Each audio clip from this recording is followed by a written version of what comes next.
Love it when I get so high and drop that thing so low. Make you sit right here.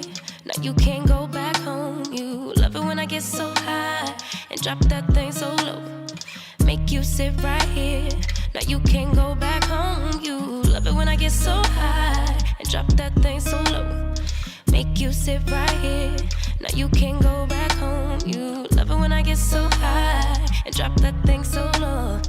Make you sit right here. Now you can't go back home. I'm dranked up and I'm banked up and I'm faded. You bend it down and you poke it up and you elevate it. I'm dranked up and I'm danked up and I'm faded. You bend it down and you poke it up and you elevate it, you elevate it. I came over, I ain't sober, I'm still drunk, that's hangover. Might run it back when this page over. You the best thing I done slaved over. Gon' arch you back and been way over. It's overdue for that understressing. Over him, now you underdressing. Call me up and I come finessing. Like, ooh, we shot it, what it do, what it don't. Baby, you a queen, you can move how you want. You was rocking with me when I couldn't stay afloat. They ain't never saying nothing wavy to a boat. Like, eyes up, look at me, now I'm the captain. Brought the camera, time for action. Split the legs just like a fraction. Tuck the napkin, time for snacking. You a mother meal. Tell me that it's mine, baby, tell me that it's real. Hit it to the max, well, tell me how it feel. It's gonna be a minute, cause I'm in it for the thrill. Make her feel like heaven, she gon' put me in the wheel. And willingly, I wanna do anything she wanna do. I ain't even wanna boo, but this is what the karma do. It's hard to be apart from you, cause ooh, I love it when I get so high and drop that thing so low. Make you sit right here. Now you can't go back home. You love it when I get so high and drop that thing so low. Make you sit right here. Now you can't go back home. I'm dranked up and I'm danked up and I'm faded. You bend it down and you poke it up and you elevate it. I'm dranked up and I'm danked up and I'm faded. You bend it down and you poke it up and you elevate it, you elevate it, you.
yeah.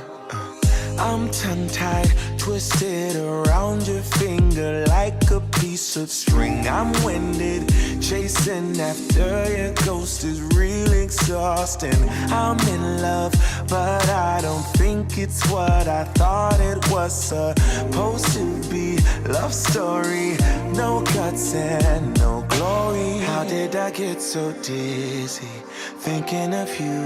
I don't usually get like this. It's something about you I miss. Could it be we never had that kiss? Well, I don't usually get like this. Get like this. Get like this. Get like this. Get like this.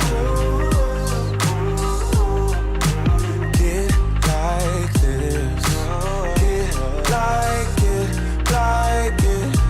like this. Reminded of how I met you, tried to catch you falling. Instead I fell off myself and I just can't stop falling. These wings are gonna flap for me if I keep waiting. Keep waiting, keep waiting, keep waiting, keep waiting. How did I get so dizzy thinking of you? I don't usually get like this. I don't get like it's something about you I miss. Could it be we never had that kiss? I just wanna kiss you. Well, I don't usually get like this. Get like this.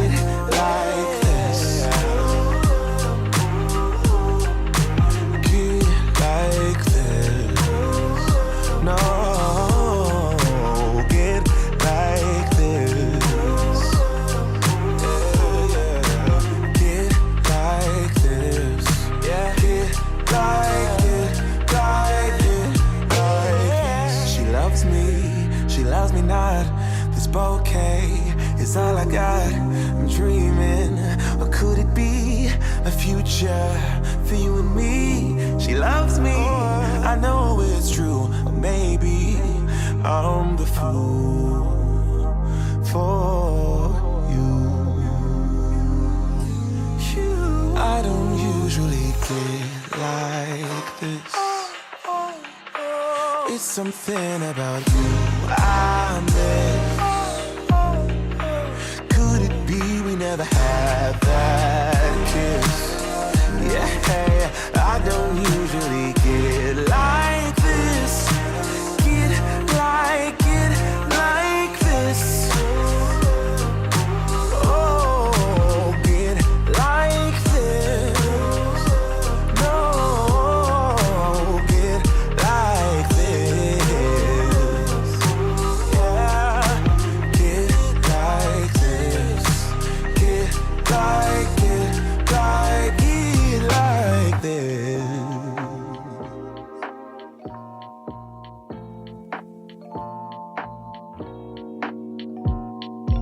Feel like falling deeper. Cold nights 난 너무 싫어. 기다리기에는 너무 길어. 줬던 내 사랑이 식어. 기대만 하는 것도 난 힘들어. No, I can't, just can't. 가져 내 맘을, 놔줘 내 가슴을 다 바쳐 사랑하기엔 내 자신이 너무 걱정돼. 바보 같은 생각이야. 알아 멍청해. 상상만으로도 좋은 상상만으로도 힘든 이중적인 면을 가지고 있어. 사랑이라는 걸. Oh yeah. Baby, can't you come with me? Can't you hold my hand and 생각이 들어 해볼까 말까 내 다리가 걸어가는 방향이 어딘지 서로 궁금해져 버려 애써 맘 졸여 하늘만 보면서 언제쯤 알게 될까 너도 나와 같은 생각을 하고 있을까 한참을 멍하니 보다 보니 살짝 어두워진 색깔 불그스름한 노을의 때깔 상상만으로도 좋은 상상만으로도 힘든 이중적인 면을 가지. You broke my heart a million times. Can't count the times I made you cry. Oh, we're such a mess now, and we're burning out. I get so sad at the thought of losing you. I'm losing you. I can't bear the thought of losing you. I'm losing you. You're still perfect as the day goes by. Even the worst ones hate, they make me smile. I stop the world if it would give us time, yeah, to work things out, to work things out, to work things out, to work things out, yeah, yeah, to work things out, to work things out.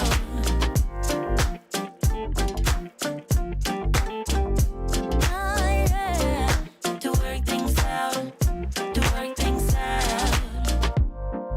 Can we be honest? You're my comfort zone. Whatever I say, don't let me go.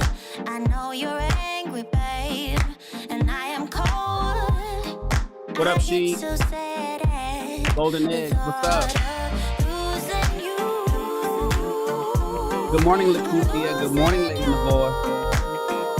What up, Steven? LaRonda. Bear the thought of losing you. All mindset. What up, bro? How you doing, man?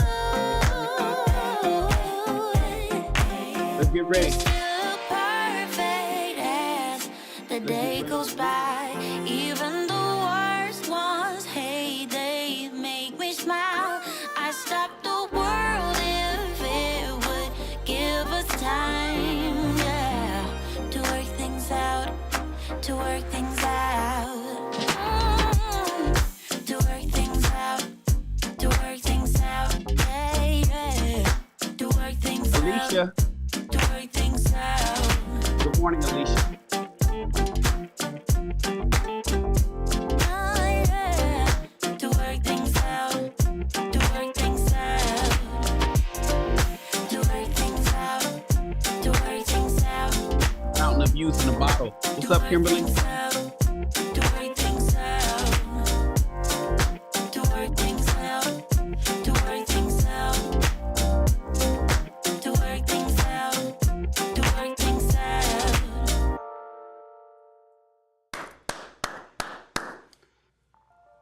Good morning, everybody. Happy Monday.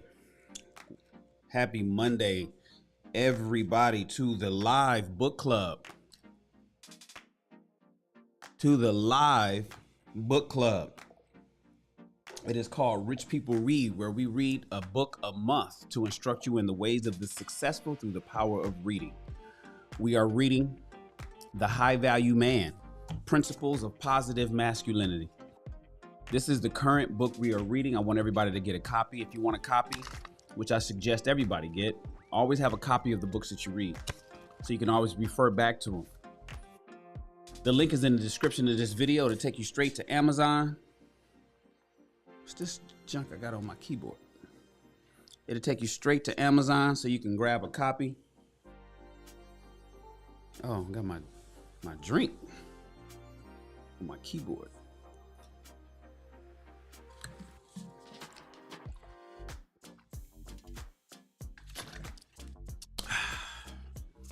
All my favorite people are here.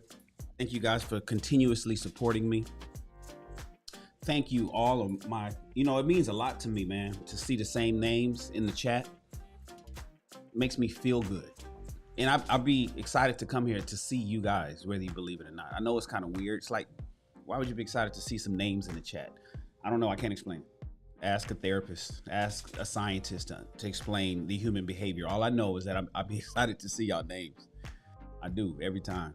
Even if you come, you say what's up and you leave, it makes me feel good because I don't know that you left. I don't know when you guys, if you log on, type hello and then leave. But the fact that you say hello at least one time makes me feel good. It just does. So shout out to you. And by the way, I go back at the end of the shows, I go back to the stream and I read all the chats all over here. So thank you guys for being here, man. I appreciate you. This is a live book club called Rich People Read because I don't know any rich people that don't. I don't know any rich people that don't read. And if you aspire to be, or you want to continue to be rich, you must read. And we edify our minds reading various books. This is our 11th book. We've been reading since last year, a book a month. We're reading The High Value Man.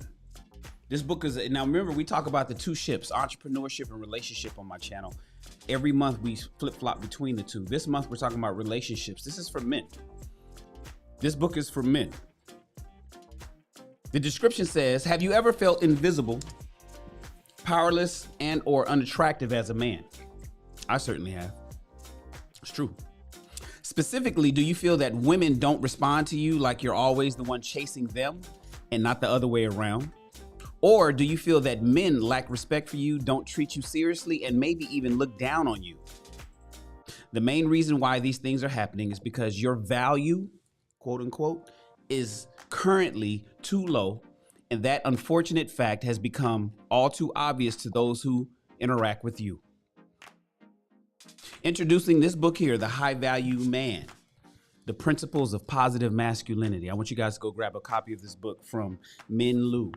He wrote this book in 2016. You may think that you need to have good looks, a fancy car, a Rolex watch, and an envious bank account to be taken seriously by men and women. This couldn't be further from the truth. You might even read somewhere that you should aspire to become an alpha male in order to gain the respect of men and women. While well-meaning, this social construct is thrown around somewhat recklessly in order to explain why some men are successful and some men are unsuccessful in life, whatever those words mean. However, The High Value Man, in this book, you will learn how to authentically and positively assert and manifest your natural masculinity and transcend the alpha-beta dichotomy. It doesn't have to be that way. Together, my friends, we are going to read this book. What up, Hi Kai? Hi Kai is in the house. Joel is in the house. Joel, I need you to, Joel, I think your name is on the list. Let me go see something real quick. Joel, you are on the list. Joel, message me on Facebook Messenger. Joel, just go to Messenger, the Messenger app for Facebook. Type in Shannon Rawls. My name is, my picture's gonna pop up. Number one, send me a message, please. Joel, I need you to hit me on Facebook Messenger, please. Thank you, boss. Appreciate that. All right, guys, are you guys ready? We are reading chapter 2. We finished chapter 1 last week, 6 parts of chapter 1. There was the introduction plus 6 parts. This week, we're on chapter 2. It's broken down into 6 parts as well. Monday, we're going to read part 1 and 2 today. Wednesday, we're going to read 3 and 4. And Friday, we're going to read 5 and 6. I appreciate you guys being here. Please turn your volumes up. Put your headphones on. Keep multitasking, like Lakeisha said in the chat. Lakeisha is out running errands in Chicago right now. But she has me in her head. I'm in her earbuds. And she's listening. She's listening as she does things. This is what multitasking looks like, ladies and gentlemen. So I appreciate you guys being here. Thank you, Joel. I appreciate you guys being here.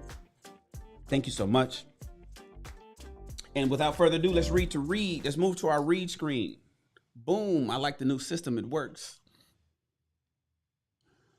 I like the new system. It works. Let's go here. Let's go here. And everything looks dandy. All right, guys, here we go. It's not that big of a chapter, but I'm going to read straight through it. I'm going to let you guys go for today. We're going to have a lot of talking today, and I won't do too much sidebar conversations. I'm going to just read straight through. Do my best to read straight through. I can't promise you I won't be talking. You know how I get down. Chapter 2, the 6-part plan. 6-part plan for becoming a high-value man. Without a plan, you're planning to fail, right? Proper planning prevents poor performance. As Chicago Realist says, proper planning prevents piss poor performance. If you don't have a plan, you can forget about success in any and everything you do in life. The 6-part plan, 6 parts for becoming a high value man. Becoming high value. Part 1, eliminating negative behaviors. Eliminating negative behaviors. We jumping right into it for a lot of you guys. Some of you guys have some negative behavior, right? That you just can't get rid of. So you can forget about being high value. Just forget about it. So knowledge grows by subtraction much more than addition. So knowledge grows by subtraction much more than addition. Think about how deep that is.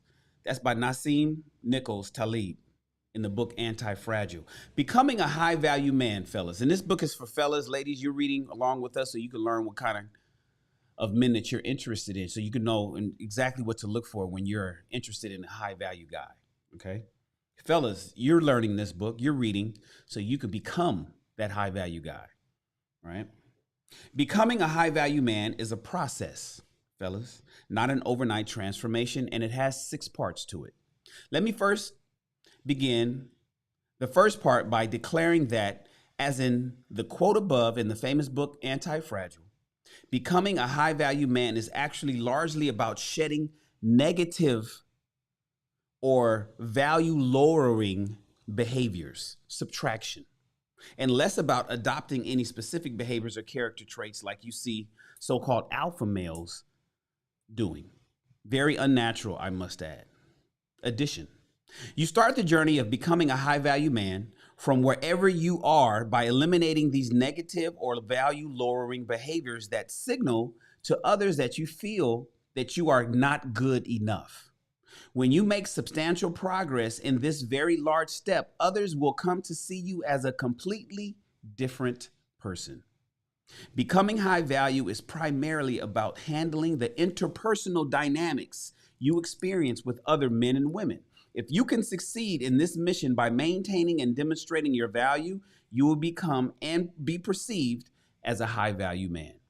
So what I'm saying is that negative or value lowering behaviors are so detrimental that when you exhibit these behaviors, other people will not be able to see or appreciate the better and more interesting sides of you that are obscured by these negative behaviors. Here are the 12 negative behaviors, the 12 value destroying negative behaviors that must be eradicated from your default behavioral system with the vengeance of a nuclear weapon. Starting today, Monday, the 22nd of August. Starting today, Monday, the 22nd of August, 2022. Let's declare, fellas, together, let's declare war on these 12 behaviors. All right?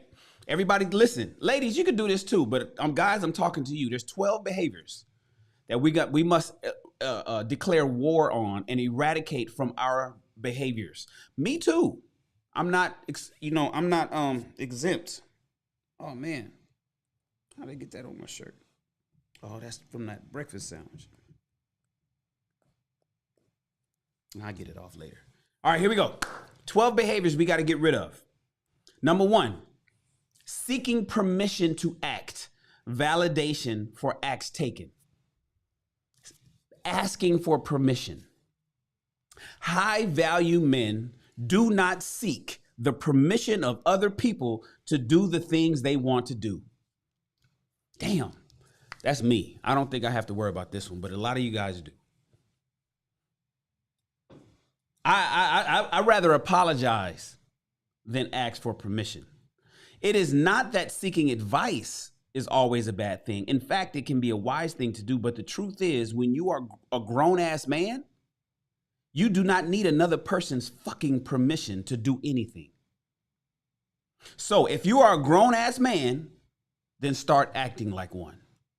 People who seek permission tend to hesitate unnecessarily and miss out on great opportunities in life. Give yourself permission to do the things you want to do or have to do. When you are a child, you must seek your parents' permission to do things. But when you are a grown-ass man, asking people for permission or validation for your decisions, you should not wonder why people treat you as a low-value man. In addition to permission to act, you do not need anybody else's validation for the choices you make for yourself. Once you have acted, resist the need to get confirmation bias, confirmation from others about the things that you've done. Don't say, hey, I did this. What you think of that? Sidebar. Hey, man, I got this car. What you think of it? Hey, I bought this suit. Do you like what you think? Should I keep it? What good is their confirmation anyways? What is done is already done. You do not need a pat on the back from others. And the truth is, as an adult, when you seek such validation from others, any pat on the back you may receive lacks authenticity, as others will undoubtedly perceive your need for validation in a negative way. Don't fool yourself, fellas, into thinking that false accolades mean anything. Do what you need to do. You don't need permission, and do it with your head up high, fellas. Say what you need to say and say it with your whole chest. All right? If you have a problem with always seeking permission, eradicate that. There's a war on these behaviors that we're getting rid of. That's number one. Get rid of seeking permission. Number two, overly seeking other people's opinions.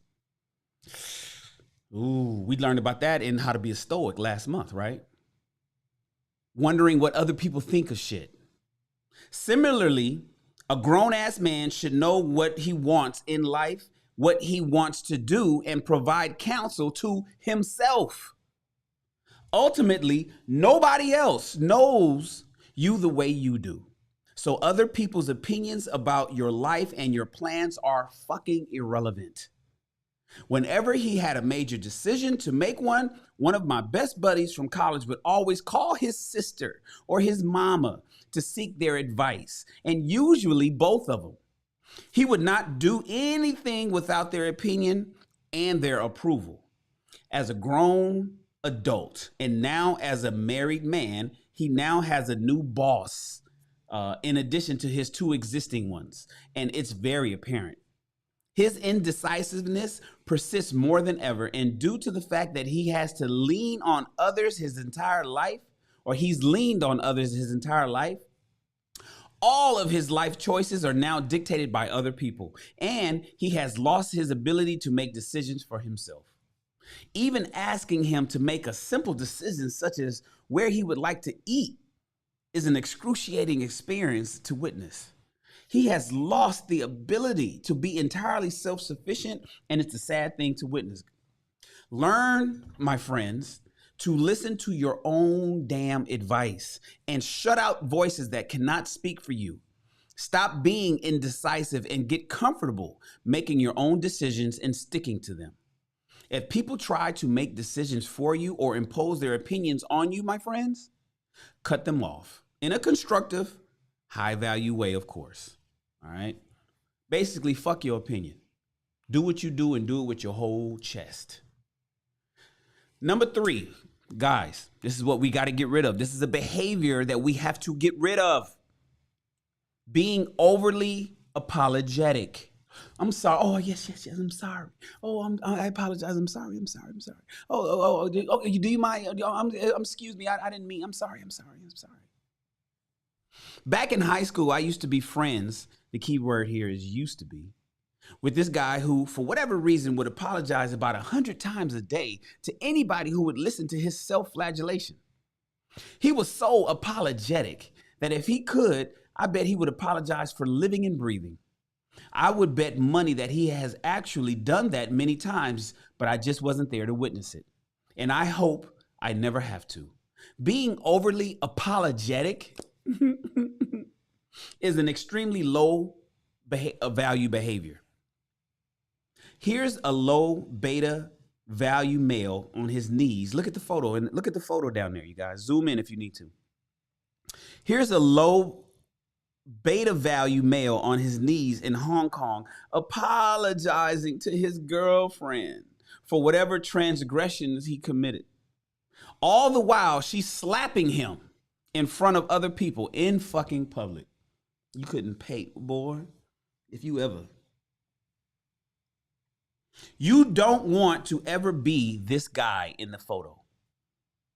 This is as low a value as a man can get. Even if, what up, Insane One? Insane One in the house? Who? Hoo-ah!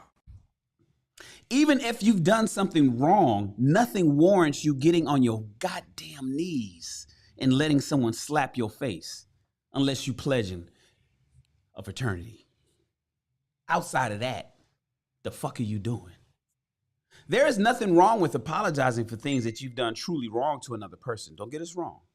But never apologize for having an opinion, doing things that benefit you and yourself, and for things that you have no control over.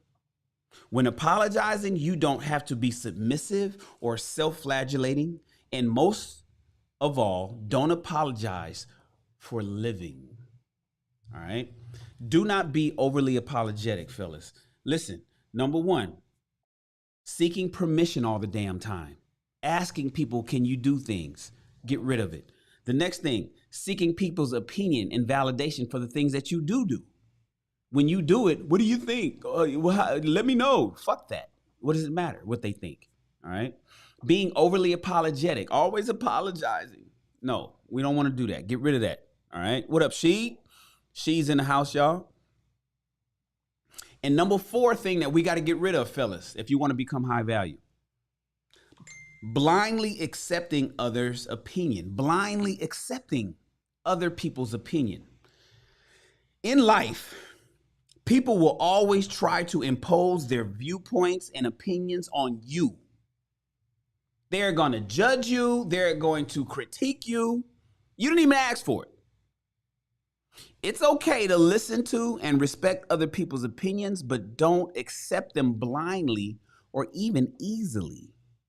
When you set a pattern of behavior of deferring to other people's opinions, but then you suddenly have an opinion on something, people will react to you having an opinion violently.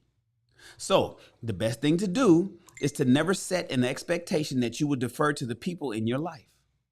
Low value men, which is some of you listening to me right now, but we're going to fix that. But it is currently right now, some of you have a very strong tendency towards following and deferring to other people.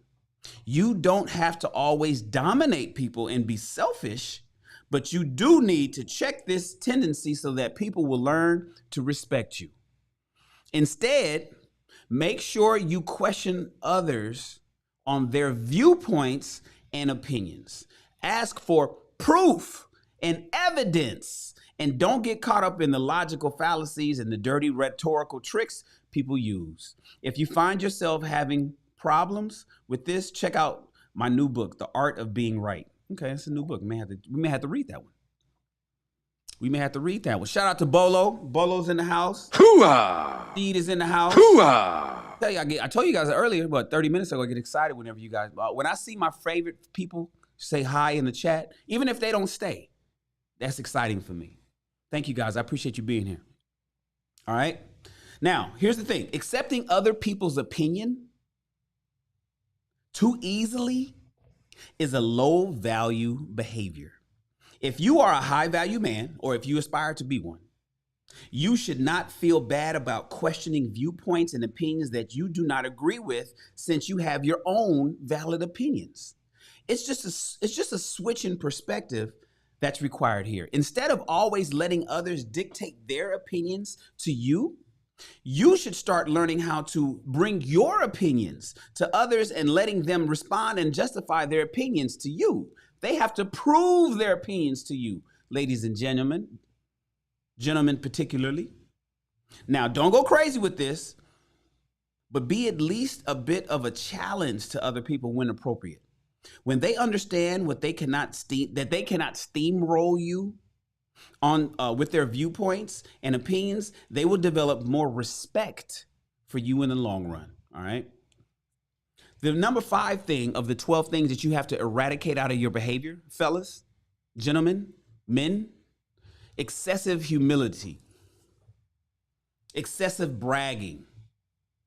Both of them is too bad. Being too fucking humble and too braggadocious.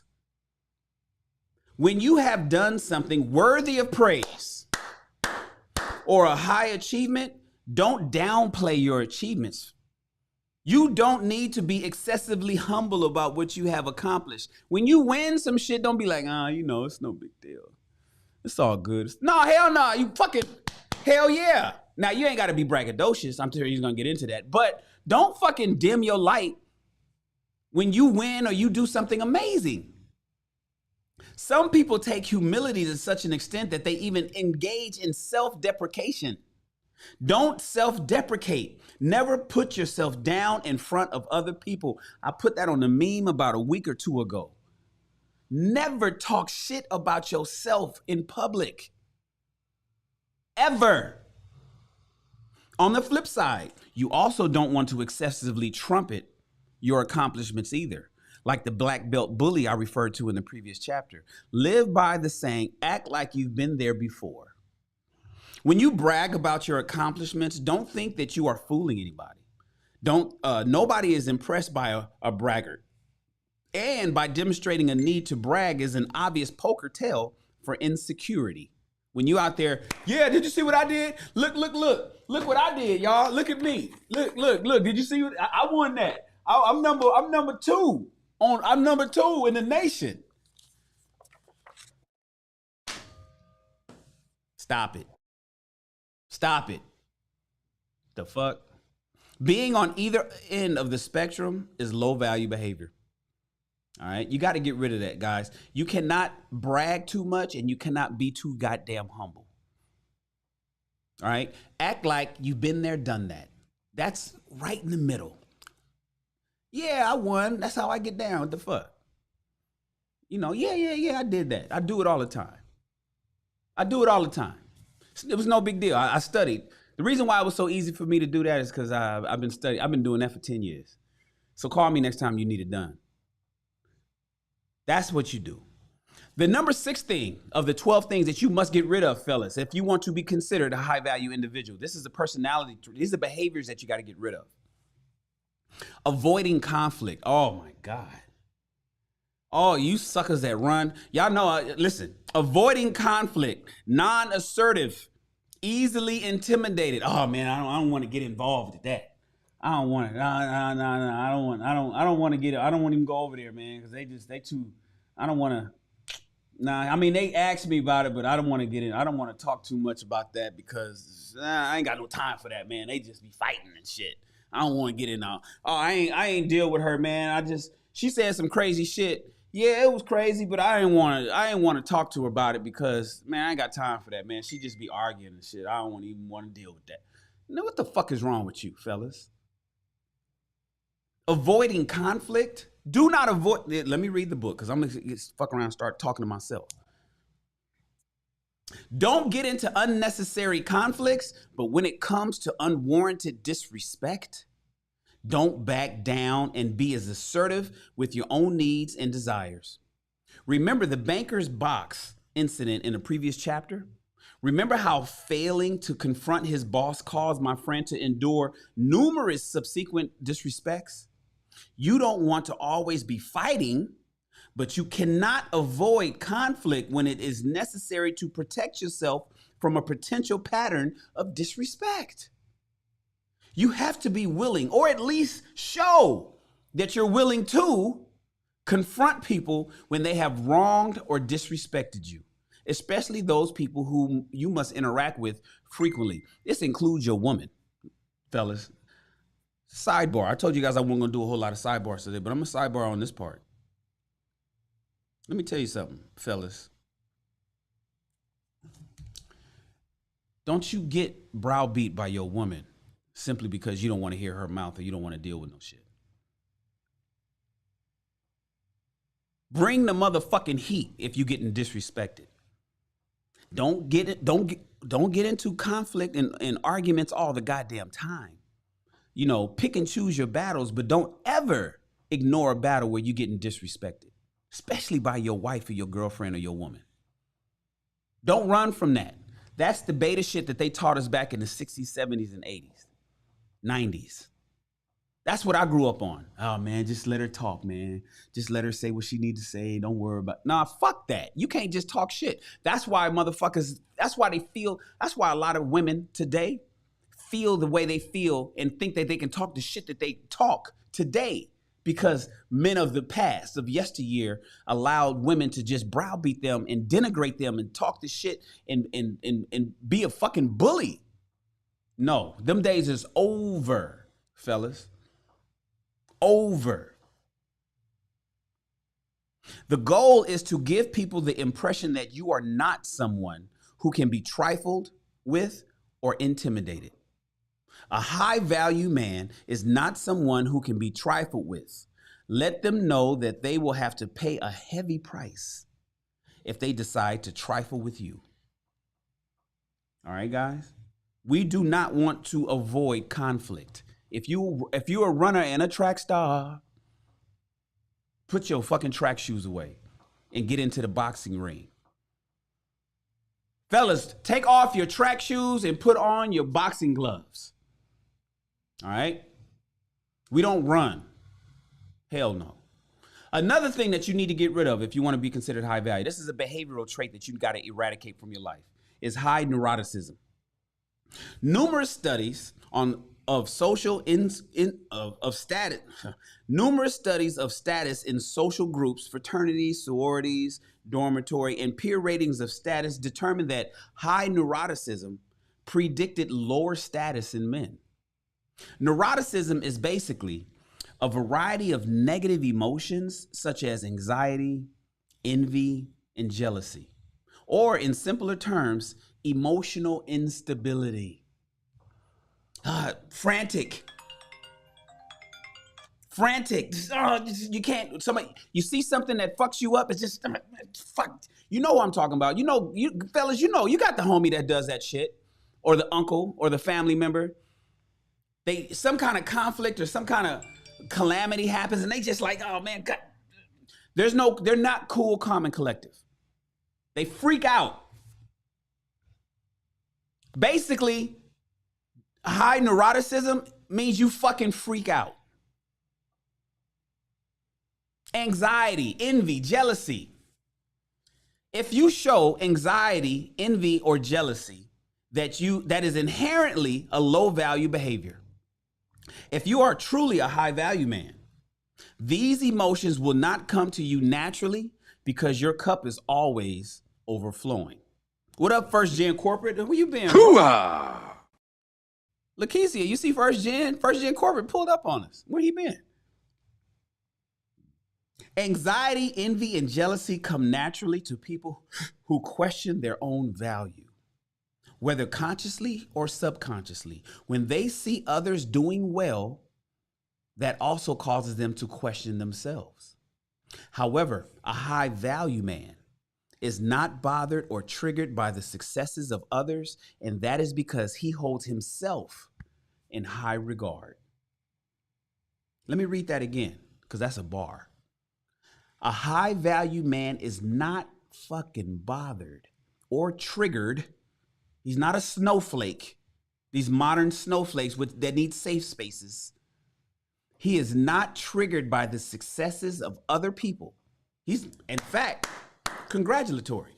It's like, good job, bruh. And that's because he holds himself in high regards. Learning how to manage these negative emotions is beyond the scope of this book. But if you suffer from any of these emotions consistently and to a great extent, I encourage you to seek help from professionals who can help you work on these issues. It doesn't have to be this way. Another behavior that you got to get rid of, fellas, if you want to be considered high value. If you want to be considered high value, there's 12 things that you got to get rid of. Here's number 8 of 12. You got to eradicate it from your personality. Get rid of this behavior. Overly reactive. Knee-jerk reactions. Oversensitive. That's what gets motherfuckers killed, by the way. You know that, right? This one here, number 8, is what gets people put in jail, gets people hurt. This is how you get shot. This is how you get your ass beat. Overly reactive. How many of you guys got friends that just knee-jerk, they pop off? Low value. Low value men pop off. Low value men cannot control their emotions.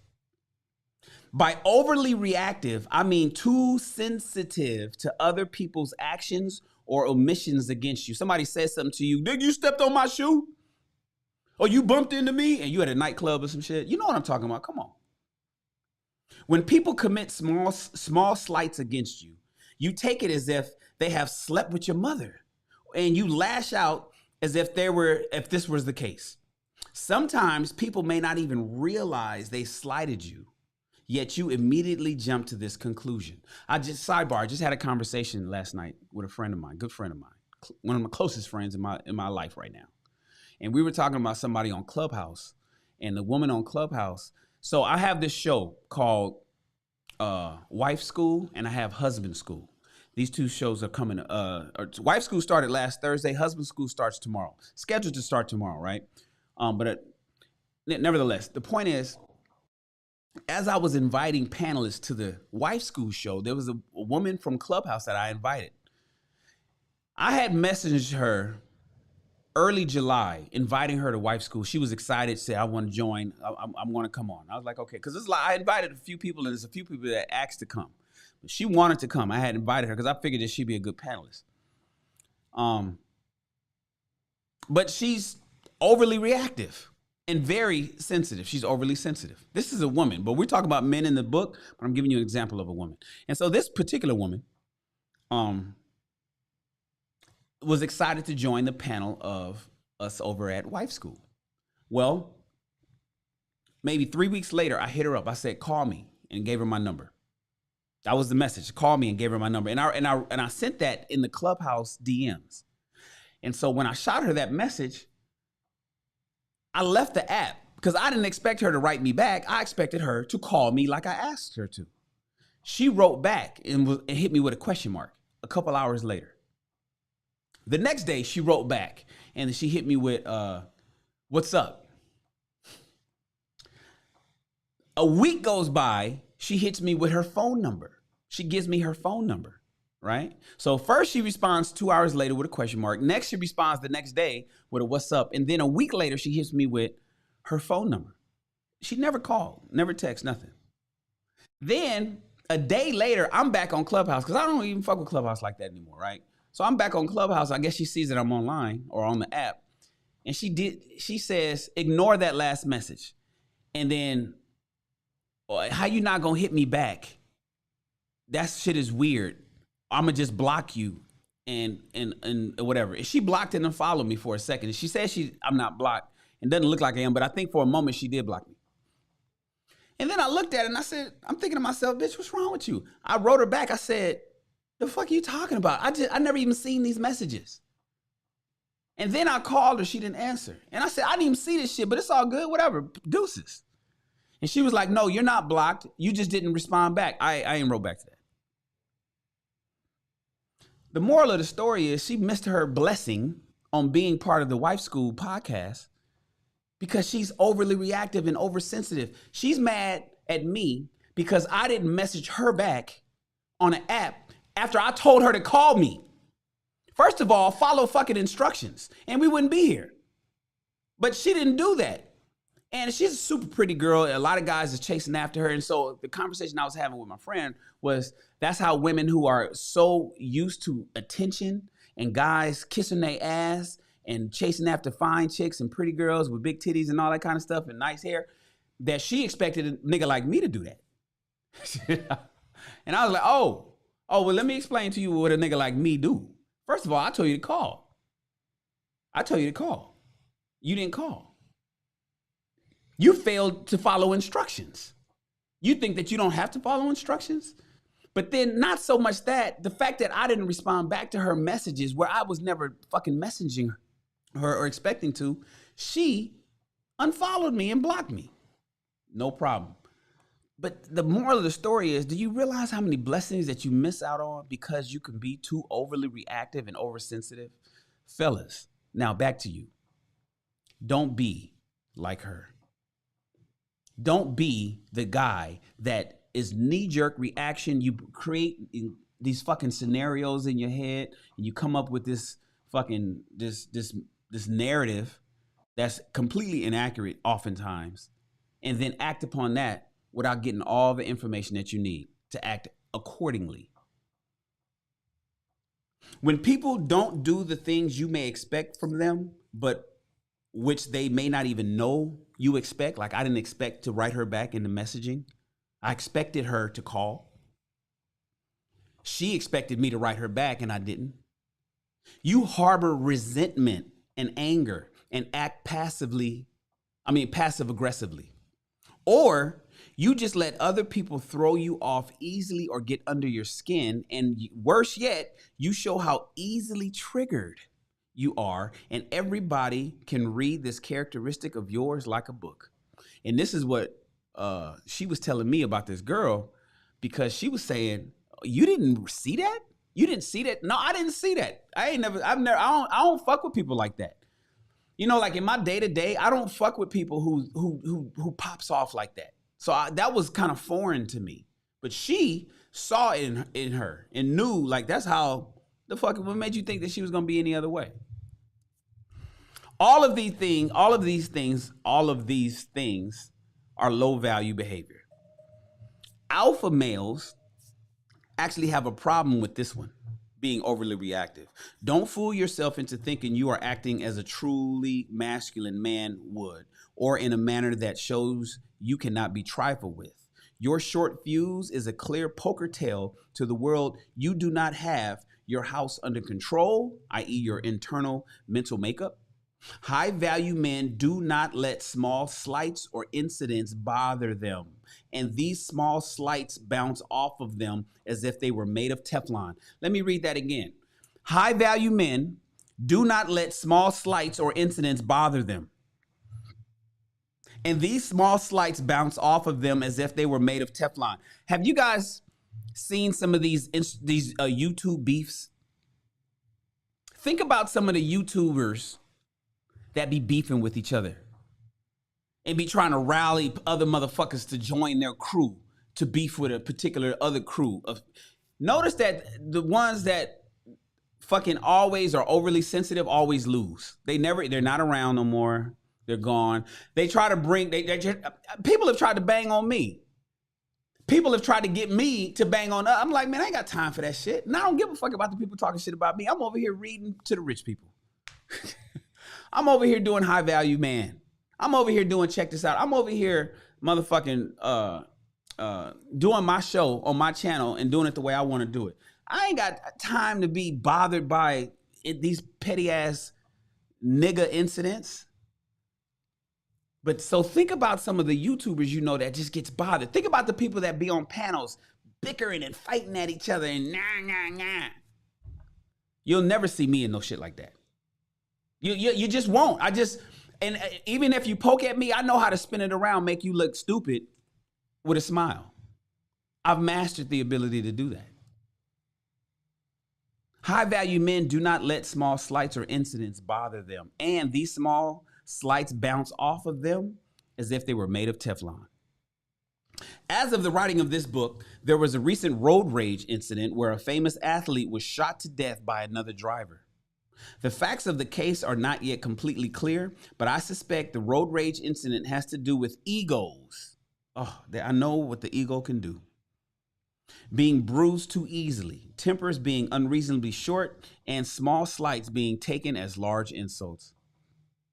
At the beginning of this one, I told you this is how motherfuckers die. I never read this book. I didn't know he was going to say that. But I know that this is how people die, fellas. Overly reactive in your emotions, knee-jerk reactive, oversensitive men die because they're like that. Cool, calm, and collective men live to fight another day. The lesson to take from this is not having celebrity status and big muscles. Oh, we were just talking about that.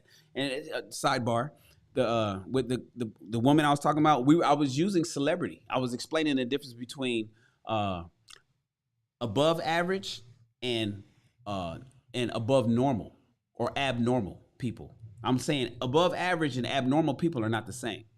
And we were using people like Beyonce and Chris Brown and Michael Jackson, things like that. And some people feeling that they're a celebrity when they're not. Some people think that they are bigger than who they actually are. The lesson to take from this is that having celebrity status and big muscles are external things, and these things, as usual, do not necessarily reflect to the real world. Shout out to Otho Williams. He just subscribed. Hoo-ah! Welcome to the family, Otho. All right. Number 9 out of 12 things that you got to eradicate out of your personality. These are behaviors that you got to get rid of, fellas. These are behaviors that you got to get rid of. You got to get rid of being uncomfortable around people. I got to, listen, before I even get into this and I can imagine what he's going to say, how many of you say, who's going to that? I don't want to go because I don't fuck with them. Somebody might be talking about a particular event or want you to come to a party or want you to go somewhere. And then the person is like, man, I ain't going to that. Like, why? Man, such and such is going to be there. I don't fuck with them, so I ain't going. How many of you in the chat don't go places because the people that's going to be there, you don't like? You will never, ever hear me and never have ever heard of me not going somewhere because some other motherfuckers is there. Well, first of all, I don't have no problem with most people. But even if I did have a problem with a motherfucker, I'm not going to not go because they're there. Low value men wear their discomfort in social or work situations on their sleeve. You can tell in their body language, in their eye contact, vocal tonality, and all other subcommunications that they give off. Talk about uncomfortable. Look at this kid in this in this photo. Look how he's taking this photo. Look how uncomfortable he is around these two beautiful women. Oftentimes, they view other men as threats because of the higher value they perceive these other men to be. This causes them to act uncomfortably. Oh, I don't want to go there, man. It's going to be too many rich motherfuckers. I ain't got enough money to be shit. That ain't me. Watch me. I step in any room. All billionaires. You think I'd be a billionaire with them? I'm up there. I'm talking. I'm in there with them. Around women, these gentlemen act awkwardly and subconsciously elevate women to a pedestal. They pedestalize women.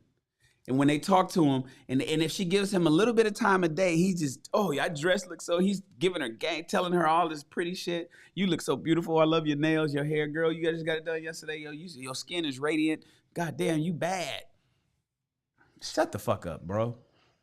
Obviously, this is highly unattractive to the opposite sex. Women, that dries a pussy up. Fellas, when you do all that extra shit for around a woman, her pussy is turning into the Sahara Desert. Studies have actually shown lower status men in groups of people tend to have higher cortisol hormone levels. Cortisol being the stress hormone that is released when humans are stressed. Ability to handle stress of social interactions have been shown in studies to be correlated to status hierarchies through the studies of how long people maintain eye contact. How many of you guys, when you're looking at somebody, you look away? Sidebar. How many of you guys, when you're talking to somebody, you got to look somewhere else because, just talking to them, it's like, I don't know. I don't want to look at them too long. How many of you guys, when you're talking to somebody, you're like, no, I don't want to. You got to look away. When people meet each other, there is nonverbal dominance. There's a nonverbal dominance contest that occurs, usually subconsciously.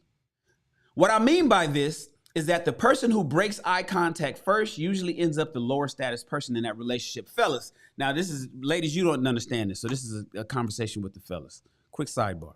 Men, you know how we walk up and we meet a new motherfucker and we give him a handshake and we look him in the eye? We don't break, do we? Hey, man, how you doing? I'm Shannon Rawls. Yeah, it's good to meet you, brother.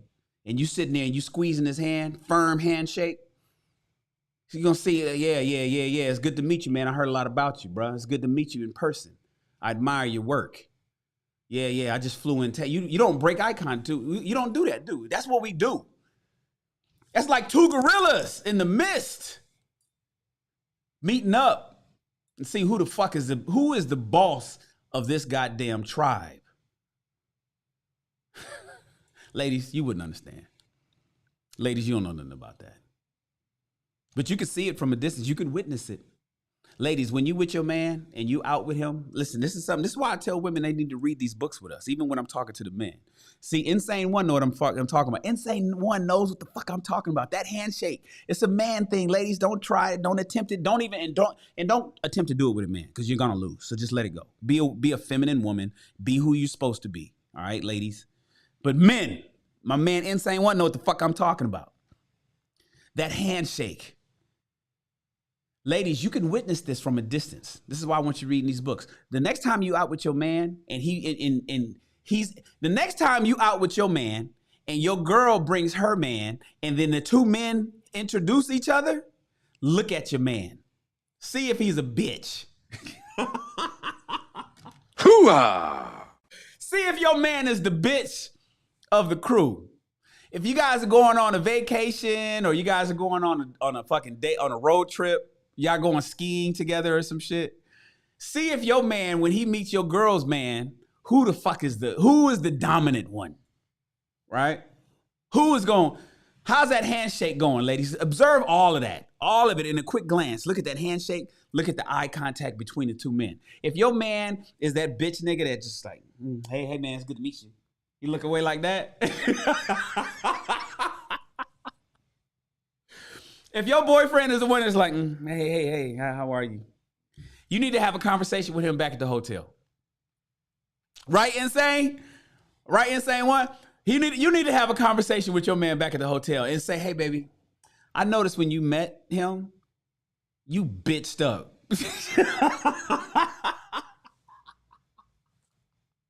Because you ain't going to ever catch me doing that. I'm going to meet a motherfucker, and we gonna give each other that look, and we'll do it long enough where it's not awkward, but where we're both either alpha or I'm the boss. It's going to be one or the other. We going to either meet each other's match or I'm in charge. That's Shannon. That's the kind of motherfucker I am. And I don't give a fuck who I'm meeting. Older, younger, politician, fucking actor, singer, celebrity. I don't care who I'm meeting. I'm either going to be dominant or we are meeting each other, or two kings have met. That's how that works with me. So ladies, next time you with your man and he introduces himself to another man, watch him. And if he bows down, he breaks eye contact, he lowers his eyes. Body language is 75% of communication, ladies and gentlemen. You know this already. Watch your man. Don't just be a flirty girl over there digging in your purse and shit. Look at how your man handles that situation. All right? Then you'll know if that's the motherfucker that you need around you for the rest of your life. All right? I'm giving you some game. Also correlated with higher status in these studies are lowered brows and non-smiling mouth. If he do this, hey man. And he got a fishy handshake. It's like wet fish. Hey, how you doing, man? It's good to meet you. You may want to have a conversation with him at the hotel room. If he's not looking at him and say, hey man, how you doing, brother? It's good to meet you. Or if he's doing some shit like this, hey, hey, how you doing, man? I'm Shannon Rawls. I know you heard the last name. You know who Lou Rawls is. That's family. Pay attention. Yes, Lakeisha, pay attention to this. Look what Insane wrote. I got to put him up on the screen. I'm glad he's over here today. So much happens during that handshake, eye movement, head nods, watch showcase, words spoken. It's definitely a situation every time between men. That is two kingdoms meeting each other. That's the two kings of kingdoms meeting each other. You will find out which kingdom is more powerful. All right. Now, don't go crazy with trying to implement these findings in studies, but take away here that you must develop what's called your outstressing ability, muscle over time. What do I mean by that? You must learn how to become more comfortable and relaxed around other men and women. You must learn to be relaxed in the face of social tension. You got it? Number 10, behavioral attribute that you have got to get rid of, fellas. Number 10, behavioral attribute that you must eradicate from your personality if you want to even be considered a man of high value. Stop trying so motherfucking hard. You try too hard. You try, relax. The fuck are you doing, man? Relax. Relax, bruh. It's all in the mindset over there laughing. But look at this next one, and all in the mindset. Look at my man. It's all in the mindset's avatar, you guys. Don't he look like in his photo with that black shirt and that chain, like he's telling motherfuckers, relax, bruh.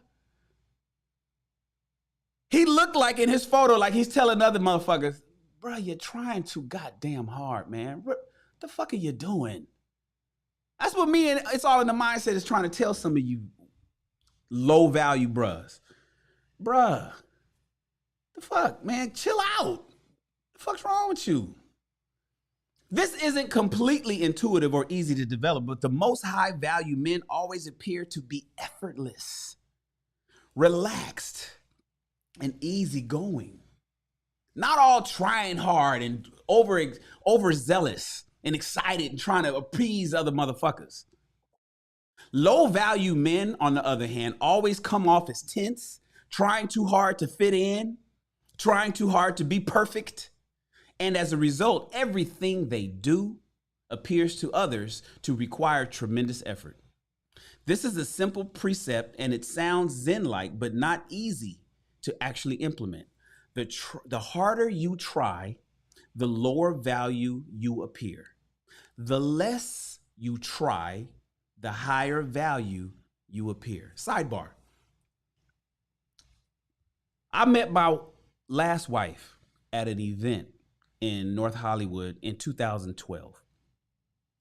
It was a art gallery opening and a film production studio opening. It was where an art gallery and a film production company was coming together under one roof, right? My friend was on the film production side. Her friend was on the art gallery side. At that event, she was the finest woman in the building, right? There's a lot of brothers and sisters there, but my ex-wife was the baddest one physically, right? Because, you know, looks matter. She was fine as a motherfucker. And everybody in that motherfucker was trying to holler at her. One dude bought her a big ass bottle, like bought the bottle from the bar and like, I sell me the whole bottle and gave it to her. I drank it, right? But niggas was standing in line to talk to her. Now that was the weirdest shit I ever seen.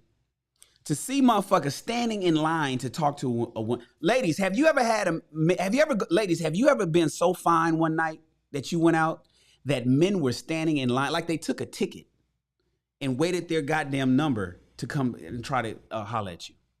That's what the fuck was happening with my ex-wife. It's like niggas was like, hey, is my number up yet? It's like they were at the DMV to go fucking try to holler at my wife. And she was entertaining each one of them. I never took the ticket. I didn't go. So at the end of the event, we all sat around and powwowed, right? Like my guy and a few other people. She was there and we were all talking. And then she found her way to me and was like, well, you haven't said much tonight. I said, well, you know, it's all good. I'm Shannon Rawls. I'm a film producer, Cinema Hill Motion Picture Studios, you know, blah, blah, blah. And she said who she was, interior designer. She gave her my card. She gave me her card. That was it. My homie walked her to her car. I found out later my homie took her to lunch. He was at the little powwow at the end of the event. He was up there talking, because he's a millionaire, right? My guy that I'm talking about. He was like, yeah, I did this and I did that movie and I did this. And he got this big house, had all this extra shit.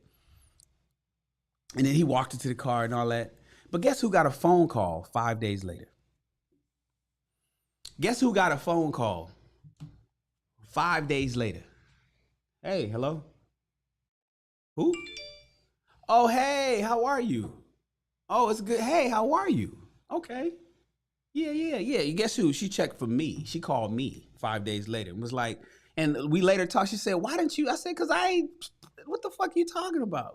Sugar, if them niggas is on you like that and that's what you need, then go there. But that ain't me. Oh, that made her moist. That made her moist, fellas. That turns the woman on when you're effortless. Ain't nobody, what the fuck are you talking about? Come on now. I'm Shannon.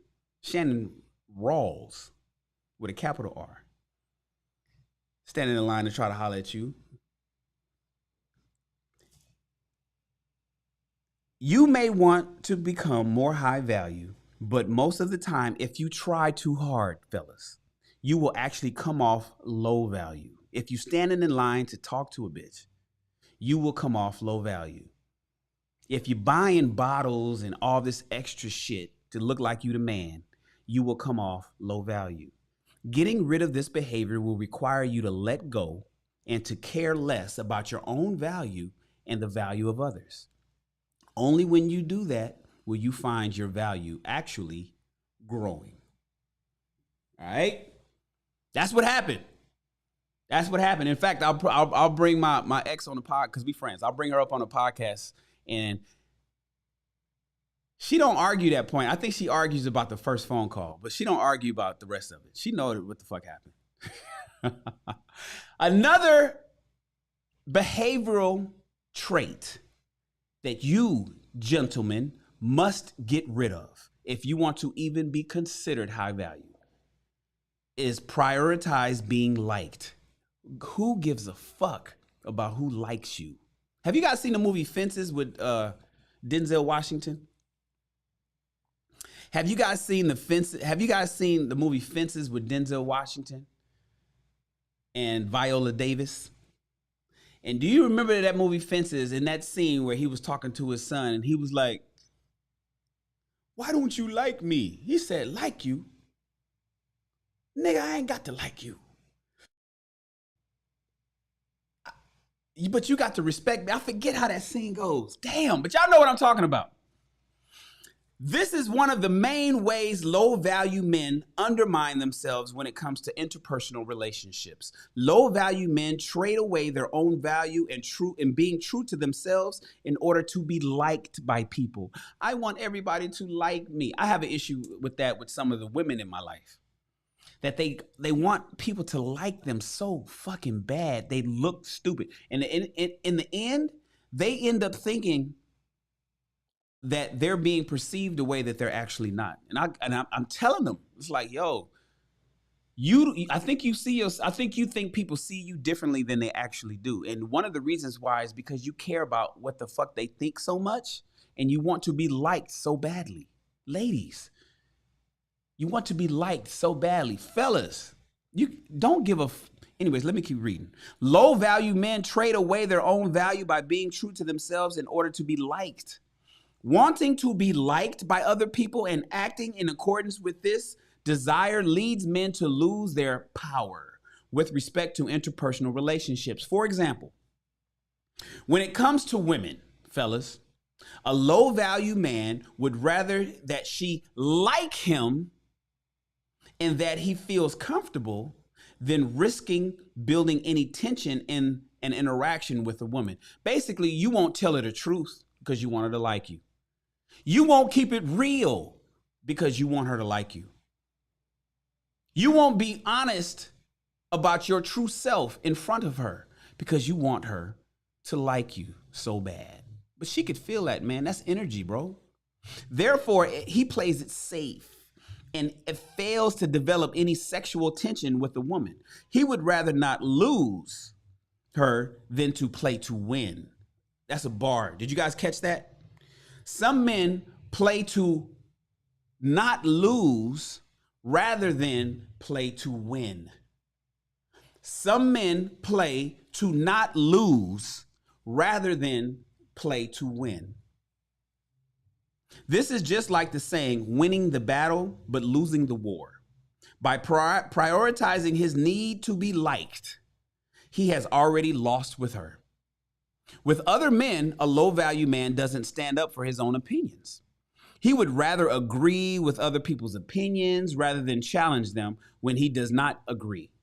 His main priority is to fit in rather than express himself freely. Sidebar. This is what I was talking about when I was talking about the YouTube beefs. You know, these YouTube beefs get motherfuckers up on, hey man, you need to rally with me because I'm beefing with this person over here, so you should beef with them. Now, you don't have no problem with that other motherfucker, right? You don't have no problem with them, but you want to be liked so goddamn bad. You want to be part of a group or a crew or a posse so bad that you gonna jump on and not tell the truth. Like, man, I don't have no problem with them.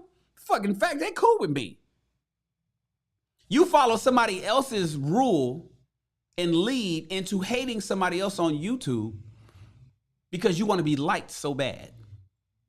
With all people, low-value men aim for perfection. They try to not make any mistakes, hide their perceived flaws, and become completely bland, uninteresting, and low value, all in the effort to be liked. Hey, Bella. Hoo-ah! How are you, Bella? Bella's here, y'all. She's one of my favorites. She was running from me in Atlanta, but she's here. Hey, Bella. Cutie pie, it's good to see you. The number, oh no, we're still reading on this one, right? To be liked. Humans connect with humans. Hiding one's humanity and trying to project an image of perfection makes a person vague, slippery, lifeless, and uninteresting. Written by Dr. Robert Glover in No More Mr. Nice Guy. All of these things contribute to a complete lack of self-respect.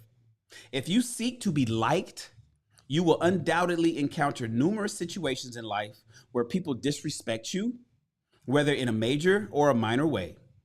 Regardless, if you do not stand up for yourself and instead take the disrespect in order to avoid tension or to continue to be liked, you will take the hit, fellas.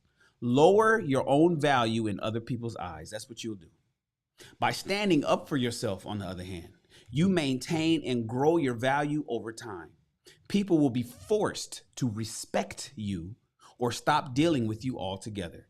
I say that is a good thing. Basically, you're going to respect me or don't fuck with me. But I don't give a fuck if you like me. You respect me. You may not like me, but you respect me. And if you can't deal with that, don't fuck with me. But you're going to leave with my having respected me.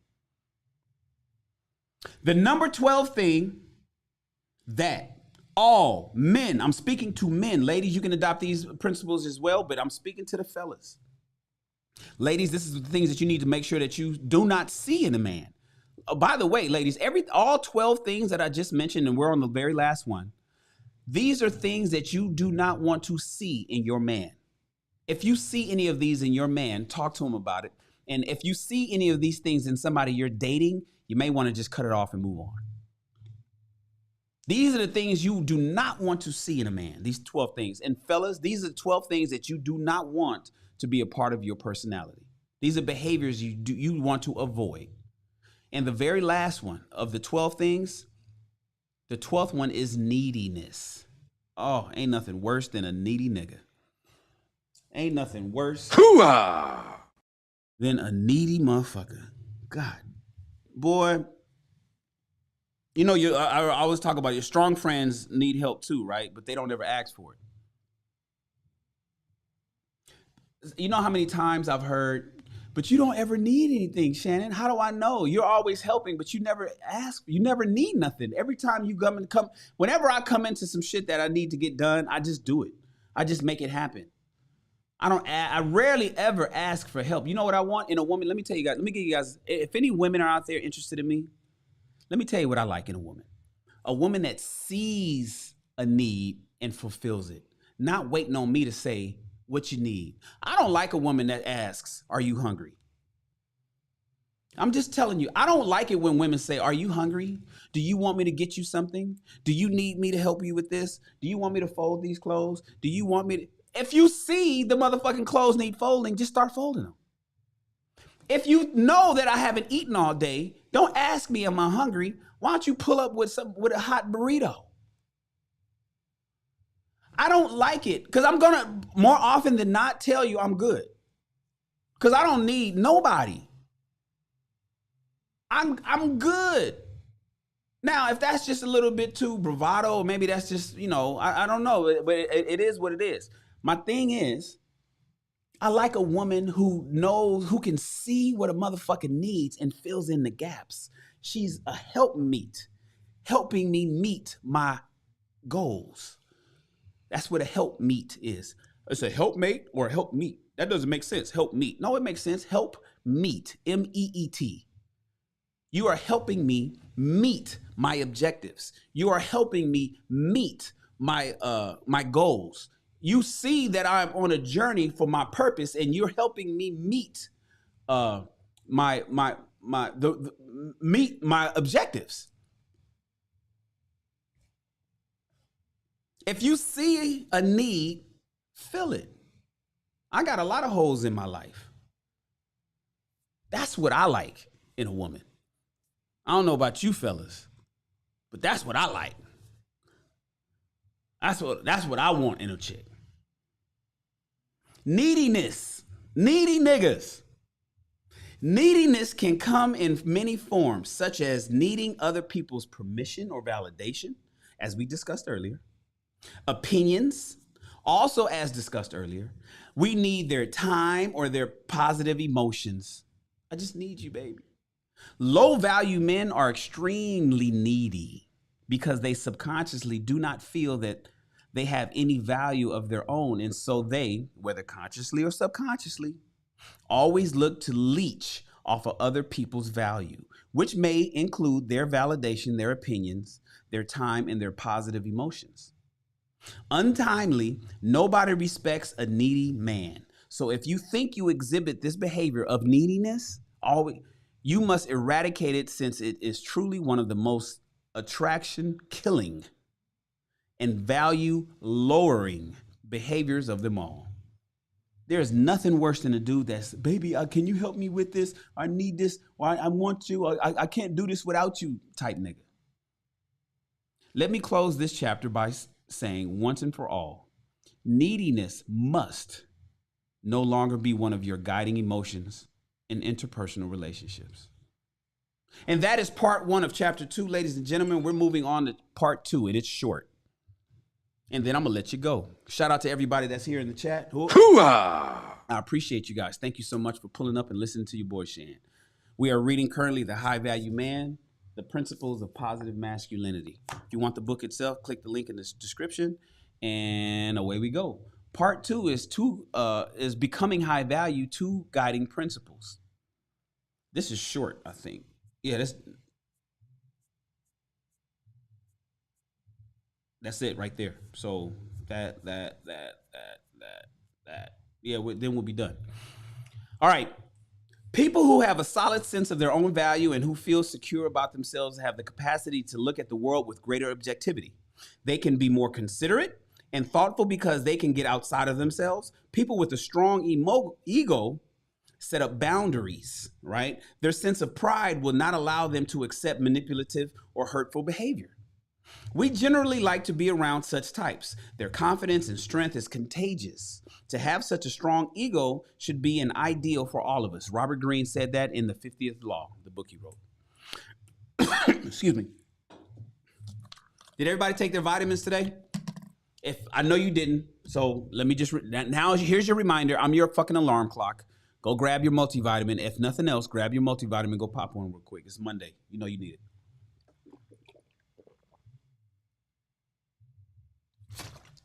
I moved on to a new flavor of BCAAs. This is pineapple something. Something pineapple. The main flavor is pineapple. So this is a new one for the month.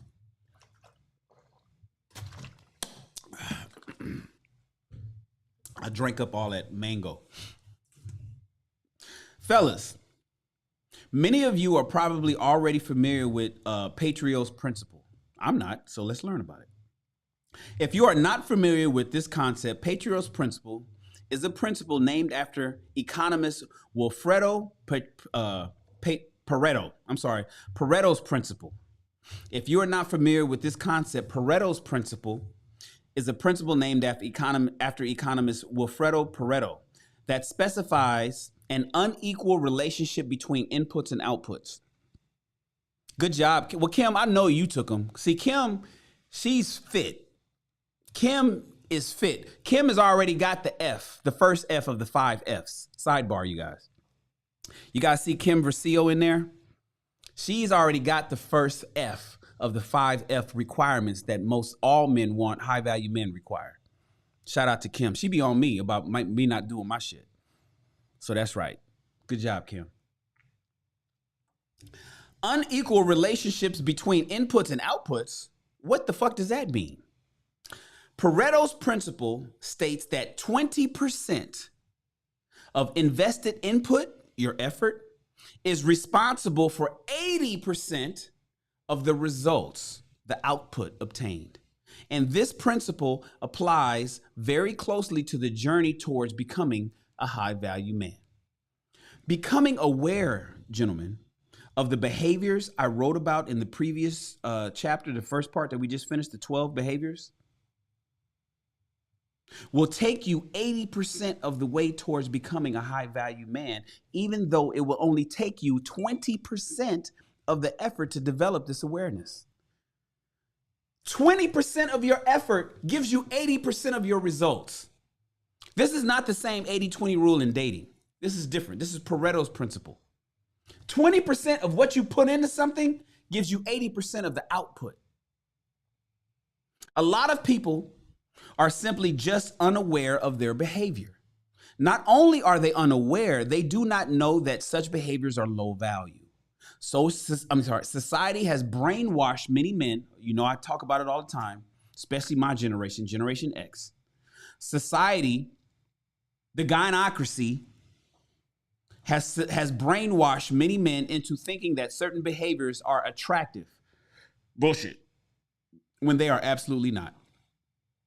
As for the other 20% of the way, a lot more effort will be required. Example, 80% of the effort, which is the step beyond awareness of these low-value behaviors, but replacing these low-value behaviors which have become part of your default behavior with new high-value behaviors. In this chapter, you are going to learn some new behaviors and character traits that you need to start adopting to become part of your internal operating system. Your internal operating system. I talk about that all the time too. Your OS. We all have an OS. And every once in a while, our OS needs a security update. Every once in a while, we need a firmware update. Unfortunately, the older you get, the harder it is to give you the newest software. Ladies and gentlemen, sidebar. Ladies, I'm talking to you. It's hard to update the software of older women. When you get beyond 35 years old, telling you something new, teaching you something new is like fucking trying to put the latest operating system on an old ass Mac. You cannot put the newest version of Windows on an old fucking PC. It's just, you just can't do it, man. And then you get mad that men want to deal with younger, newer versions of the computers that's out and available. Ladies, if you have the ability, and it's very tough, I know, but if you have the ability to upload the newest software to get the results you want, you will be just as fast and just as sexy and just as effective as these new computers. In the previous chapter, I wrote about the 12 negative behaviors one must eliminate. That was an incredibly imposing list. It's a very tall order to start becoming the opposite of any of these traits, even just one. So I want to make doing that as simple as possible for you. I believe that becoming high value simply boils down to living your life guided by the following two crucial guiding principles. At the heart of becoming high value is the central guiding principle. Simply, you must start acting as a high value man would act in every single moment of your life, like the type of man described by Robert Greene in the above quote. So in any given moment, ask yourself this question, fellas. Here's a question, gentlemen, that you must ask yourself. Am I currently, right now, in whatever situation it is, it could be a fight, it could be at work, it could be wherever. Am I behaving as a person who values himself, his time, and his opinions would in this moment? Whenever you do not know how to deal with any given situation, guys, ask yourself this question and act accordingly. Act according to how you think a man who values himself, his time, and his opinions would act. One thing is for fucking sure. A high value man will put his needs first, then consider what others may need. A beta male would always put other people's needs first, and an alpha male, the man-made alpha, the wannabe alphas, would consider his needs first and solely. Think of high value behavior as a muscle of yours that needs to be developed, just like any other muscle on your body, your biceps or your quads. At first, in the physical realm, lifting any weight, even a small dumbbell, will be difficult. But if you keep at it, you will undoubtedly be able to lift more and more over time. After some time, you will suddenly be putting up some impressive numbers in weightlifting. This is how every Olympic strongman starts. Now, instead, we are going to make high value behavior the muscle. You are going to develop, but this time in the mental realm, not the physical. Of course, this will not be easy at first, as you may not necessarily know how a high value man should act. At first, you will find yourself reverting to your default low value behavior. Frequently, actually. That's okay. Don't beat yourself up and keep working at it. This is a transformation of the mind more than anything, and that will take time. If you put in an honest effort over time, like tapping in with your boy Shannon and listening to these podcasts that I do, I promise your default low value behaviors will start getting replaced by high value behaviors. In a year's time, 1 year, this time next year. Remember where you were last year this time. August 22nd, 2021, where were you? Now compare last year to who you are this year. Probably not having changed much. But if you start adopting this, think about who you're going to be this time next year. If you put in an honest effort over time, I promise your default value behaviors will start getting replaced by high value behaviors. In a year's time, you will find your reaction to circumstances in life, especially negative ones, will be completely different than they are today. The other, number two, crucial concept, which I actually brought up earlier in another chapter, which I want to expound on further, is that becoming high value is completely about developing internal mental fortitude, as opposed to carrying out external displays of dominance and acquiring the trappings of success of an alpha male. By treating yourself with high value, it will show in your actions, especially in relation to how you interact with people and how people interact with you. Here is the crucial mantra you should repeat to yourself over and over and over again. What's most important is who I am, not what I do or have.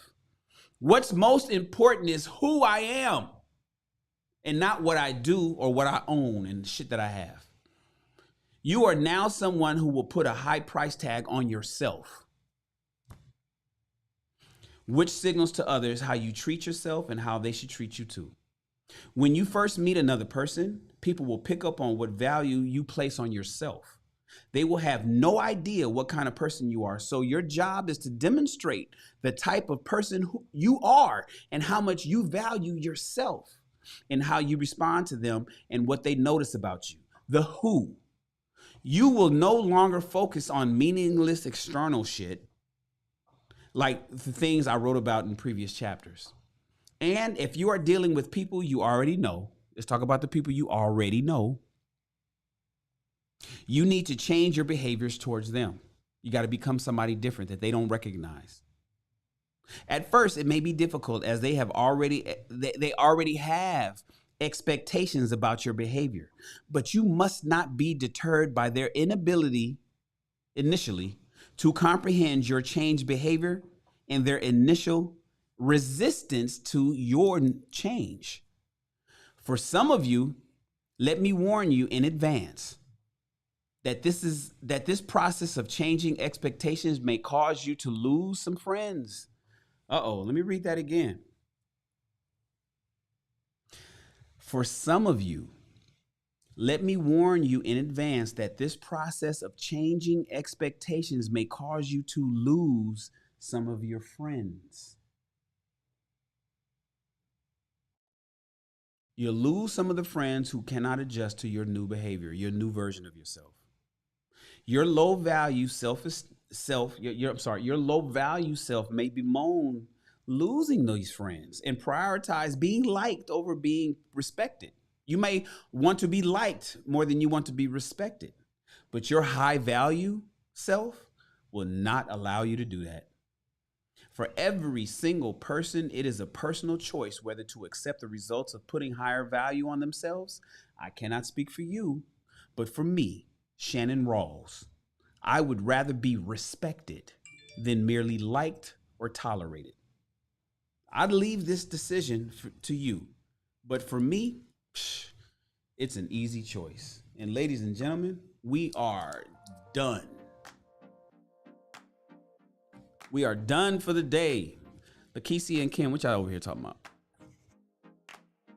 Ladies and gentlemen,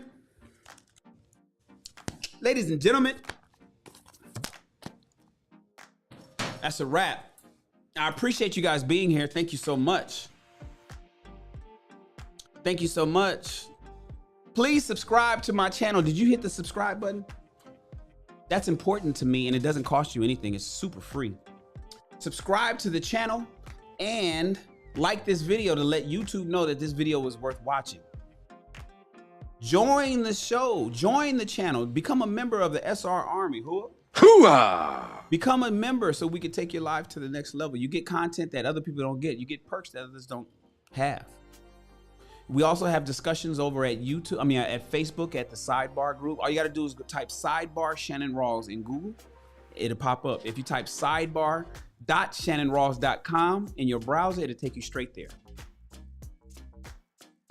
I appreciate you guys. My name is Mr. Shannon. Thank you for reading along with us. Remember, reading is the way to expand your mind and your bank account. Tune in next time to Rich People Read, which is Wednesday at 10 o'clock Pacific Standard Time in the morning. And you, my friends, are dismissed. Yeah.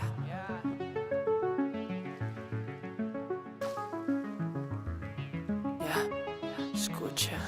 Mío en tu habitación, solo los 2 segundos que hay que detener.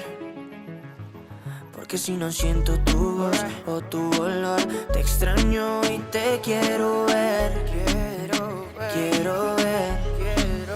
Tanto me falta, todas esas noches tan soñadas, que me levantes la mirada. Tú tienes pinta de indicada. Me haces falta, bebé. Dime qué tengo que hacer pa' tenerte de una vez, pa' no poderte perder. Dulce, eres mi bombón, te quiero melocotón. Por ti corro un maratón, solo de la dirección. Tú y yo, queriendo más amor, pa' mí no es suficiente. Yo quiero tu calor. Tú y yo, con esa conexión, somos lo que la gente no ha visto de los dos. Tanto me falta, todas esas noches tan soñadas, que me levantes la mirada. Tú tienes pinta de indicada. Mira, somos perfectos, es algo indiscutible. Mi estilo y tu estilo no están disponibles. Solo soy sensible cuando te tengo porque eres irresistible. Tus labios combinan con tus ojos, porque eres tan pretty que hasta yo de eso me antojo. Chica, necesito mis anteojos, quiero verte en noche hermosa de todos modos. Tú y yo, queriendo más amor. A mí no es suficiente, yo quiero tu calor. Tú y yo, con esa conexión, somos lo que la gente no ha visto de los dos. Tanto me falta, todas esas noches tan soñadas, que me levantes a mirar. Tú tienes pinta de indicar. Tanto me falta, todas esas noches tan soñadas, que me levantes a mirar. Tú tienes pinta de indicada.